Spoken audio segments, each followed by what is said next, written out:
Hello viewers, today Excel সামিক ফাংশনে এর ব্যবহার আমি দেখাচ্ছি। এটা কিভাবে ব্যবহার করে আপনার সহজেই বড় বড় কাজ কিভাবে অল্প সময়ের ভিতরে করে ফেলতে পারেন। আসুন সেটা নিয়ে এখন তাহলে আলোচনা করা যাচ্ছে। এখানে আপনারা দেখতে পাচ্ছেন টেবিলে নেম, ডেজিগনেশন, স্যালারি এবং থ্রো, মানে লাইক মনে করেন ইঞ্জিনিয়ারের স্যালারিটা কিভাবে দিচ্ছে, ট্রান্সফারের মাধ্যমে এটা দিচ্ছে, ট্রান্সফারের মাধ্যমে স্যালারিটা অ্যাডজাস্টমেন্ট হচ্ছে। এখন এটা এই ইঞ্জিনিয়ারের মতো আরও তো অনেকে থাকতে পারে, লাইক মানে অ্যাকাউন্টেন্ট বা পার্সেস হঠাৎ যারা অনেকেই মনে করে ট্রান্সফারে অ্যাডজাস্টমেন্ট করছে। আপনি মানে একেবারে একসাথে অল্প সময়ের ভিতরে কীভাবে ট্রান্সফারে টোটাল অ্যামাউন্টটা আপনি জানতে চাচ্ছেন, যে কত টাকা আপনি স্যালারি অ্যাডজাস্টমেন্ট দিচ্ছেন ট্রান্সফারের মাধ্যমে বা ব্যাংকের মাধ্যমে বা ক্যাশের মাধ্যমে, চেকের মাধ্যমে। এই জিনিসটি আপনি সহজেই একটা ফরম্যাটের মাধ্যমে আপনি বের করতে পারবেন। মনে করেন আপনার কোম্পানিতে ৮,০০০ জন এমপ্লয়ি রয়েছে, এর ভিতরে আপনি ৫০০ জন এমপ্লয়িকে ট্রান্সফার দিচ্ছেন।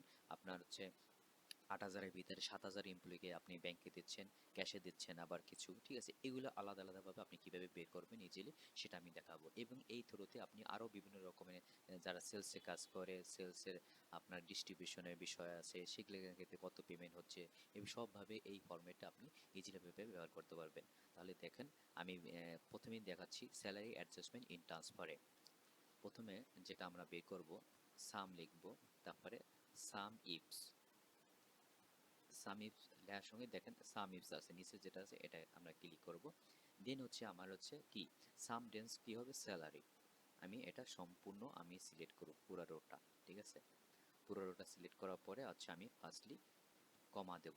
তারপর হচ্ছে আমার কি ক্রাইটেরিয়া কি, এই যে লাইক মনে করেন ট্রান্সফার, ব্যাংক বা ক্যাশ, এর মাধ্যমে আমরা সবগুলো আমরা যোগ করবো। তাই এটা হচ্ছে আমাদের ক্রাইটেরিয়া, এটা আমরা সবগুলো সিলেক্ট করলাম।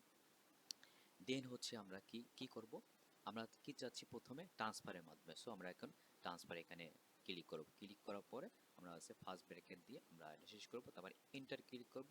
তারপরে দেখেন ৫০,০০০ আসলো। তার মানে কি এই যে স্যালারি অ্যাডজাস্টমেন্ট ট্রান্সফারে টোটাল অ্যামাউন্ট হয়েছে কত, ৫০,০০০ টাকা। আপনি দেখবেন ট্রান্সফার এনে কত, ৩০,০০০, এখানে কত, ২০,০০০, টোটাল ৫০,০০০। এইভাবে আমরা এটা বের করতে পারি। আর এটা আমি এটাই করি, এটা দিয়ে দিই, অথবা এটা এটা দিয়ে দিচ্ছি।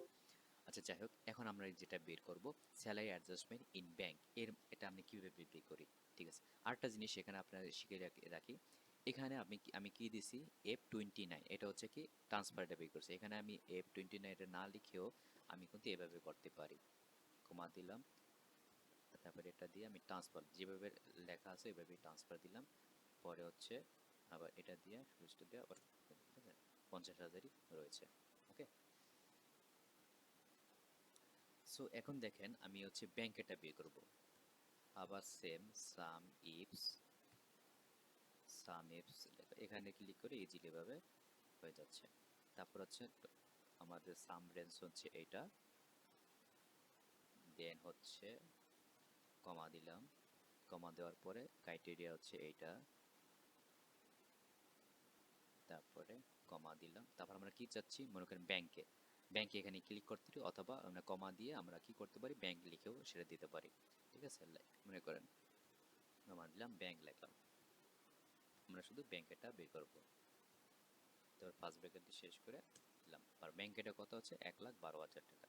এটা আমরা আরভাবে কিভাবে বের করতে পারি, এখানে আমরা ব্যাংক না লিখে আমরা কি করবো, শুধু একটা ব্যাংক আমরা সিলেক্ট করলাম, তারপরে এন্টার ক্লিক করলাম। দেখেন ১,১২,০০০ টাকা, মানে টোটাল ব্যাংকে দেখেন, এখানে দেখেন ব্যাংকে কত, ২৫,০০০, এখানে ব্যাংকে কত, ৩২,০০০, এখানে ব্যাংকে কত, ২৬,০০০, এখানে ব্যাংকে কত, 29,000। তো সবগুলো মিলিয়ে হচ্ছে ১,১২,০০০। তেমনিভাবে আমরা চেকের মাধ্যমে কত স্যালারি অ্যাডজাস্টমেন্ট হচ্ছে সেটা আমরা বের করব। এটা কিন্তু আর একভাবে বের করে যদি আমরা একবার বের করছি, ঠিক আছে? আচ্ছা, আমরা আবার দেখাচ্ছি, দেখেন সামিফস, এই যেটা ক্লিক করলাম, আমাদের সামারি রেঞ্জ হচ্ছে এইটা, কমা, ক্রাইটেরিয়া হচ্ছে এটা, কমা, আমরা কি বের করতে পারবো, চেকের মাধ্যমে। তাই চেকারটা ক্লিক করলাম, ঠিক আছে? চেক কত, 32 আর 32, তাই কত, 64, ঠিক আছে? এভাবেই আপনার ইজিলি ভাবে সাম ইউজেস কাজ আমরা ইজিলি করতে পারবেন। এটা হচ্ছে একটা ফর্মুলা। ফর্মুলাটা তাহলে বোঝা গেল সামিপস। তারপর আমরা যেটা ক্রাইটেরিয়া এটা সিলেক্ট করব, তারপর হচ্ছে যেটা থ্রো, ঠিক আছে, এটা ক্লিক করব ক্রাইটেরিয়া 1। তারপর হচ্ছে আমরা ট্রান্সফার দিতে পারি, অথবা ট্রান্সফার না দিয়ে আমরা এটাকে F29 এটাও দিতে পারি, লাইক এটার মতো। এভাবে আমরা করতে পারি। Okay, thank you so much. Please আমার চ্যানেলটা আপনার সাবস্ক্রাইব করে, লাইক করে এবং কমেন্ট করে আমার পাশে থাকুন। আমি এক্সেল সম্পর্কে আরও বিভিন্ন রকমের টিপস নিয়ে ভিডিও আমি আপলোড করি, আপনারা সেগুলো দেখতে পারেন। Thank you so much.